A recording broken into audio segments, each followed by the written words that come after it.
Welcome to She Loves the Grid, where we discuss all things F1.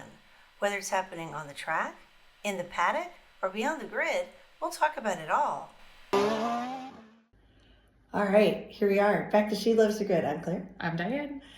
And Australia, that was a race. I love starting in Australia. We need to go back to this permanently. It's a race that never disappoints. No, it doesn't. Ever. It doesn't. We need to go to Australia. Yes, it's on my bucket list of races. It is just a party. The people seem like they're having so much fun. The drivers seem like they have a lot of fun. That walk into or the driver's sign, and then the race itself. It's incredible. There was so much there. There were so many people there, Yeah. because the races we've gone to Fridays and Saturdays, especially Fridays, don't have a lot of people. They were packed. They had record attendance. It was amazing. Yes. It was amazing. And they had a Lego booth. Your favorite. I don't have to, if we go to a race or when we go to a race this year, if they have a Lego booth, I'm going to have to bring extra luggage. Yes, you are. Yes, you are. You're going to be walking around like that. Has to be our last stop of the day on our way out to the hotel because, oh my gosh, you're going to be laden down with lots of Lego F1 cars. I have room. In the new apartment, I have room. Yes. I made room. Every shelf needs a new and all the new walls. Car. And all the walls. Yes. Go Lego. Oh my gosh. But yeah, Australia was crazy. It's just amazing. I mean, again, it's the perfect start to the season. I think it had everything. It was incredible to see that the teams are in Q1 were 6/10 from leader down to 20th, P20. To me, that was incredibly exciting because we're just going to continue where we left off last year, where a lot of the teams are super competitive. And it's going to come down to things like crashes or weather or mistakes. Like all of that is going to be what makes the difference. And every point is going to matter from this race on. All 24 races. And what's really cool is that 6/10 just shows how well the cars are becoming closer and closer together. Yeah. So I guess the cost cap is working. Yeah. There's that. Yeah. I love it. I love it. All right, let's talk rookies first. Rookies. Oh my gosh. Okay, let's start with Lawson, who we don't really consider a rookie. We do not consider Lawson a rookie. He has 11 races under his belt. Yeah. I mean, I know he hasn't competed a whole season. That's where everybody's like, oh, he's not a rookie because he hasn't competed.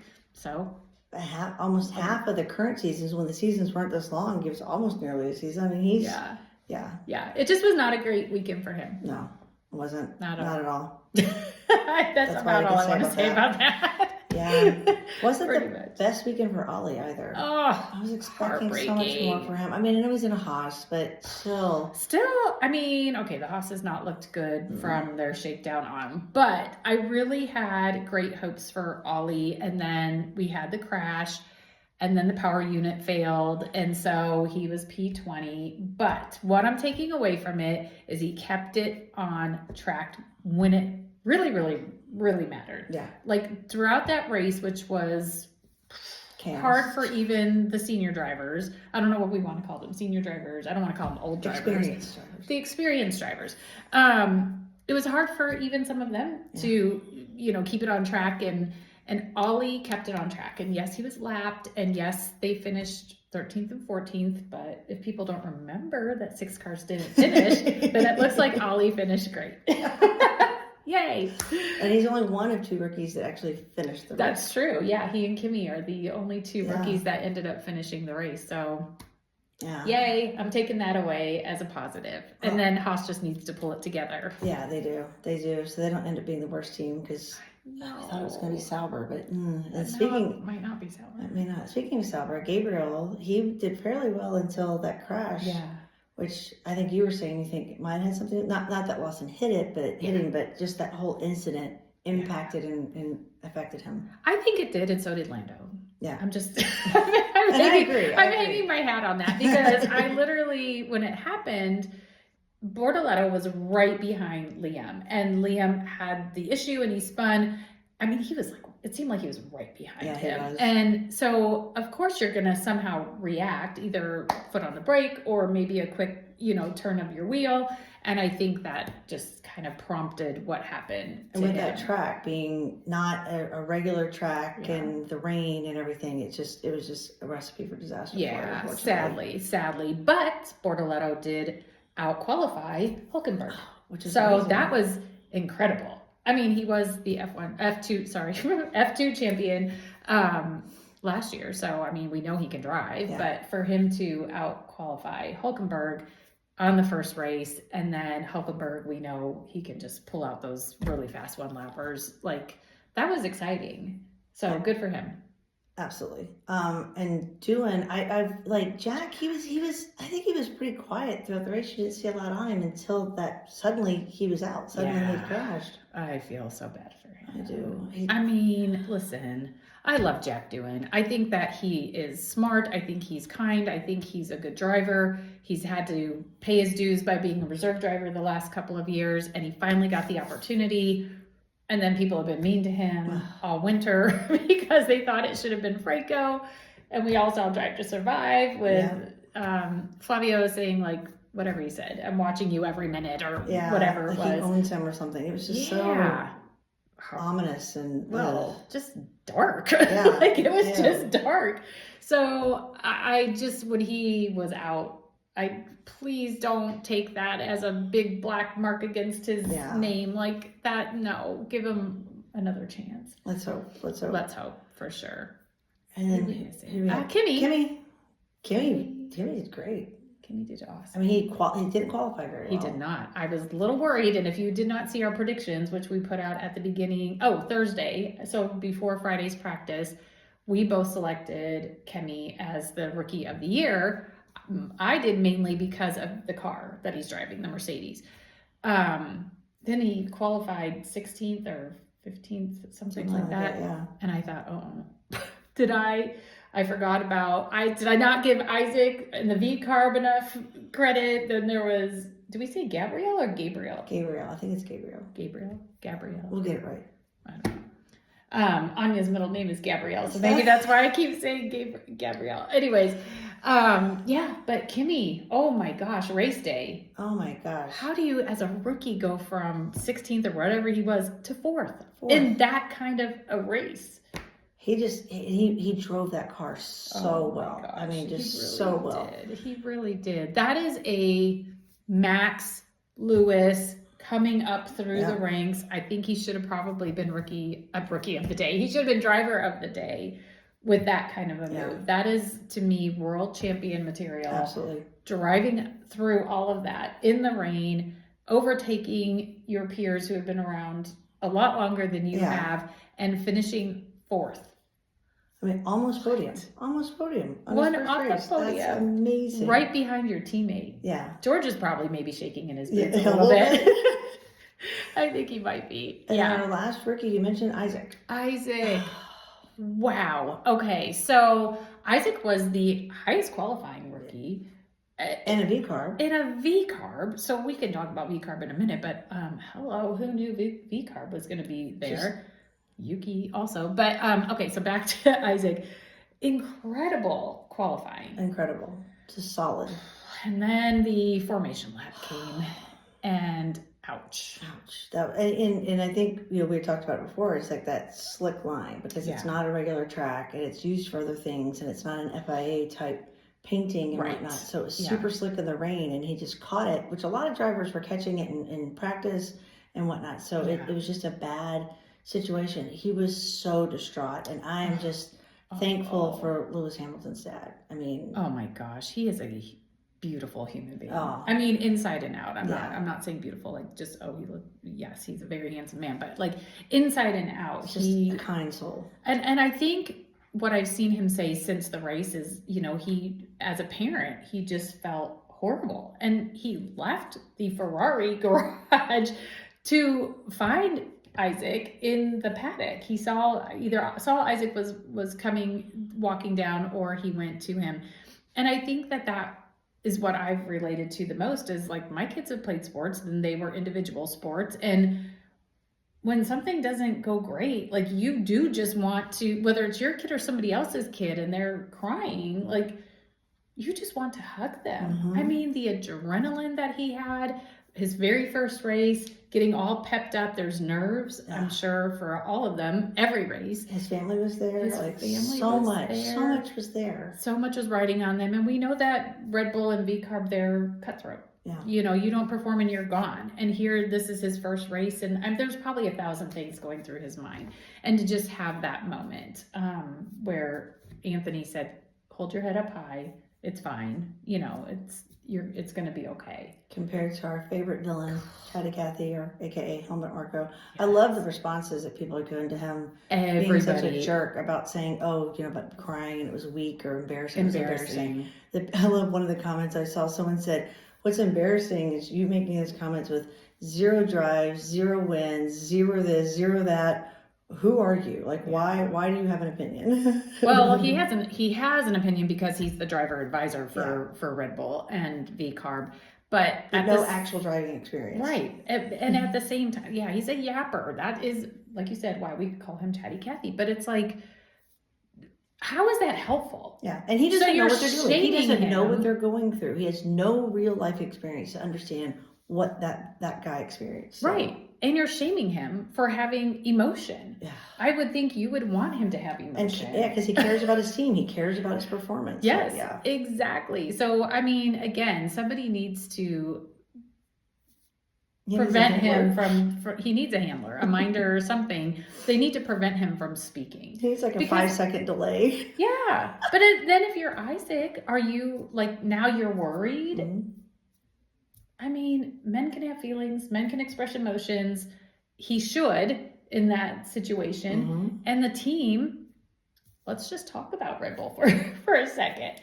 I mean, we won't go into it, but listen, like their vibe to me has always been like, this is not a team that's truly supportive. Yeah. It's just not. It just seems like a dark, misogynistic kind of company. It just does on the Formula One side. I don't know about everything else. But, I mean, we can point to example after example. And here's another one where it's like, why are you speaking out about your own driver? And negatively.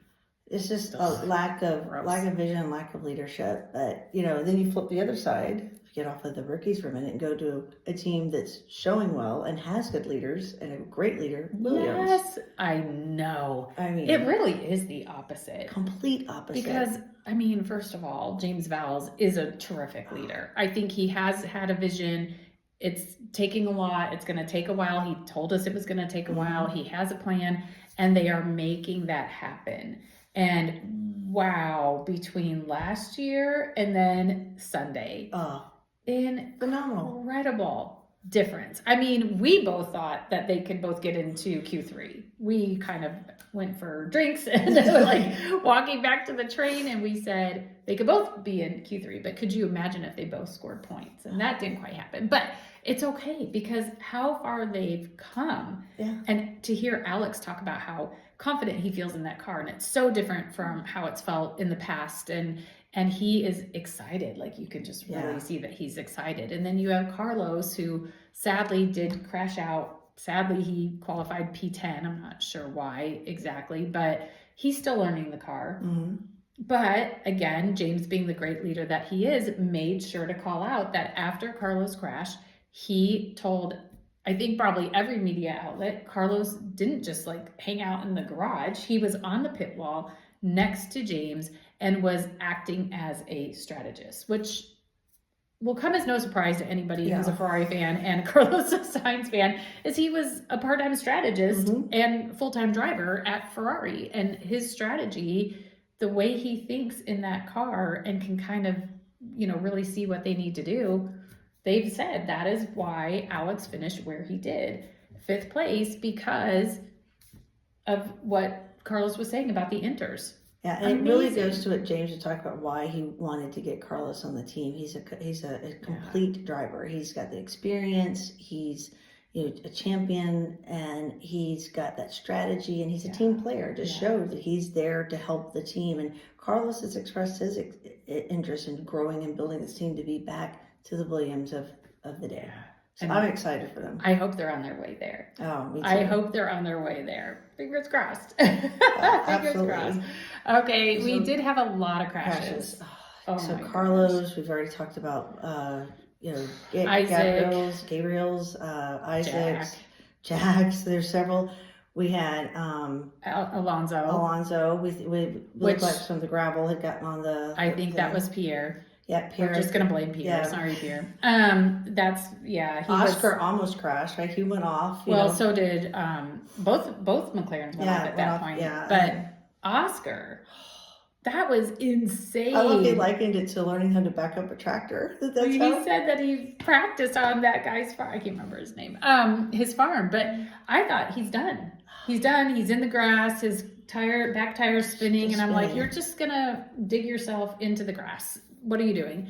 And then I'm like, wait a second. He's like backing. He's moving. He's actually moving. But I love how the fans went nuts. That was wild. They did. They went nuts. It was amazing. It was awesome. It was so good to hear. I mean, we would have loved to have seen him on the podium or winning that race, as would the fans. But that was just sadly not. He battled back to those points, just likened back to that race last year where he got all those penalties. Yeah. He is definitely going to be a champion in a few years. Yeah, he is just quiet storm brewing. It's going to just bust out onto the scene and be. McLaren has two amazing drivers. It's incredible. And they've got them both long term now because Oscar just signed that multi-year contract, and we don't know how long, but they're going to have multiple wins. And what if over the next few years, like if they continue this way, say Lando wins this year, Oscar wins next year, and it's just a battle between the two of them. Could you imagine? Oh my gosh. So good. You had all those, there's 6 cars. Was being 1 do not start with Isaac. 5 did not finish for crashes. But Australia, we talked about it a couple of years ago in 2023 that they had a bunch of them there too. So it's like something with Australia. It is just a brutal track. Oof. In the weather, this year the weather was not helpful. Did not help. It was not helpful at all. So craziness. But Sauber surprised us. Absolutely. I am in the points. I'm telling you, I really think they need to get in there and get a deal with Universal to get is it Universal Disney who owns the Marvel stuff and get the Hulk. They got to get the Hulk because you got Hulkenberg in there that they call the Hulk, and you got the green car. It's becoming a monster. The green monster. Come on. Yeah. I'm excited to watch them. I am too. In China. It's going to be interesting. If they could hold their own somewhat, and get up in the points, amazing. And again, take advantage of those points when you can. Every point is going to matter. 6 cars are out.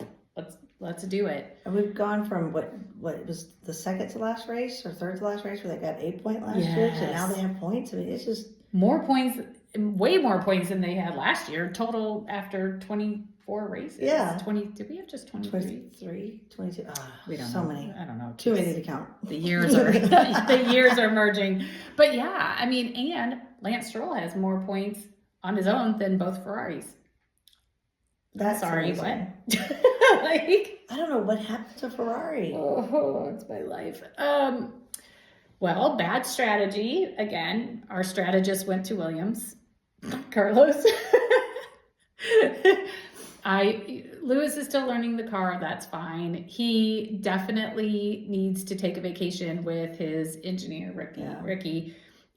They have to get on the same page. Yeah. I mean, he was with Bono for a long, long time, and it was probably just, they didn't even have to say words. They could just look at each other with their eyes and, or whatever, breathe a certain way and hear it on the radio. But they need to spend some time. If I were Fred, I would have told them before the season, go on a trip together or spend the week, at Maranello together, go to dinner, talk about things. You guys got to start vibing and find a cadence, because that was brutal to listen to. Oh, it was. I'm sure for both of them. Ricky's yapping and Lewis is being polite. K1.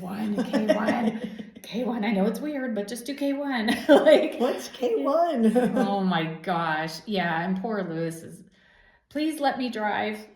Thank you. He's being very polite. Well, we talked about too that the steering wheel, like you said, he's got to get used to the car, and I didn't even think about it until that moment that the steering wheels are different from team to team, and so how many drivers are having to get used to the car and the steering wheel? And could you imagine, like, this button's different and this button's different, and you've got this muscle memory. It's got to be chaos for them all, and going over 100 miles an hour, 200 miles an hour, and trying to figure this out. Yep, exactly. In the rain on a slick track. Yeah, it's what they do is amazing. That's amazing. It's absolutely amazing. And then we think like Max is Max. Max is Max. He did what he needed to do, and he found what he needed to for the qualifying. Yeah.